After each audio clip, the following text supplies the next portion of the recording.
How to find an internship abroad?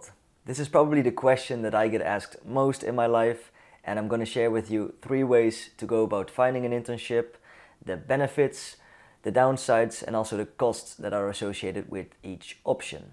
Now keep in mind that it always depends on where you're from, what your field of study is, and where you want to do an internship, on how easy it is to actually find the internship. Different countries have different regulations for outside interns to come in and apply for visas. Finding an internship in the US is way harder than finding an internship in, let's say, Spain, especially if you're a student from Europe. It also really depends on what your field of study is and what kind of internship you're looking for. It is going to be way easier to find a marketing internship in a different country than it is to find a medical internship. That being said, let's talk about the 3 ways to find an internship abroad. The first way is to actually do everything yourself. Write out your resume, write out your motivation, go look online for companies that might interest you, and try to see if there's any opportunities for you that might be suitable. Now, the benefits of doing everything yourself is first of all money, and second of all freedom of choice. Money should be obvious. You're not going to pay anybody to help you with finding the internship, so you'll save some money which you can spend during your internship. Now, the second benefit is freedom. You will have complete freedom in what companies you're looking for, what job opportunities you want to apply for, and this may not be the case when you hire somebody to help you. Now, what are the downsides of doing everything yourself? First of all, it's going to take a lot of time in most cases. If you're not one of the lucky few that finds an internship right away, it might actually take you hours and hours and months to find the right internship.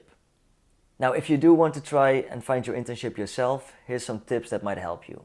Ask your school if they have any connections with companies in different countries where you might be able to do an internship. Ask your connections, ask your family and friends if they know any companies or any business owners in different countries that might be able to help you with an internship. Look for opportunities on LinkedIn, on Glassdoor, on Indeed, or any of those platforms. Now, what you will see happening is that hundreds of students will apply for the same internship, which make the chances of you landing it quite small. Now, something I'm a big fan of is actually just reaching out to companies that might interest you. Companies that don't even have an opportunity available. Just send them a message, send them an email, and talk to them about if they might have an opportunity for you. Now, don't be afraid and don't get discouraged by being rejected. Because finding an internship yourself, you'll get a lot of no's and a lot of sorry, this opportunity is already taken. So don't get discouraged by this and just keep on trying. The second way to find an internship is to use a mediator. Now, a mediator is a person or a company that has experience in placing students at companies. In most cases, you'll be guaranteed an internship. Now, what are the benefits? Of course, you'll find an internship, it will go faster. These companies have been screened beforehand.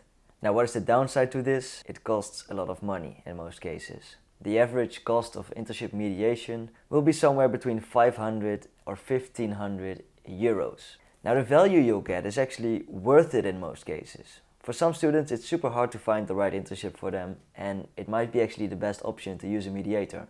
Now, especially if you're looking for an internship in the US or Australia, we always recommend using a mediator because of all the visa issues and legal things that need to happen. When you hire a mediator, you'll also have somebody that's there for you during your internship. You can ask them questions, you can fall back on somebody, and some students really prefer having somebody to call during their internship as well. Now, do I recommend hiring a mediator? I'm going to say it depends. It depends on which country you want to go to, it depends on your field of study, it depends on how much time you have before you should start your internship, and it depends on if you have the money to spend on it. Now, the third option you have is using an internship-matching platform. This is a place where students looking for internships can make a profile, and companies that have internship opportunities can post the opportunities.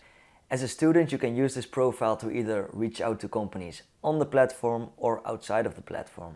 If you use this profile to reach out to companies, you'll actually show your intent, your interest, and you won't even need to send a resume or a motivation letter.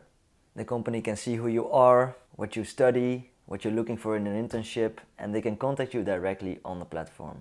Now, the main benefits of using a platform are the freedom to reach out to any company you want and to be able to use your profile to do this. And it will often cost you less than 50 euros to create an account on one of these platforms. Now, the downside of using a platform is that there's no guarantees that you'll find an internship. If you want to use an internship platform, you can check out the description below because we've created our own. I hope this video was useful for you, and I want to wish you the best of luck in finding the right internship for you. Please consider subscribing to this channel if you're planning to do an internship, because we're going to share a lot of valuable information. Thank you.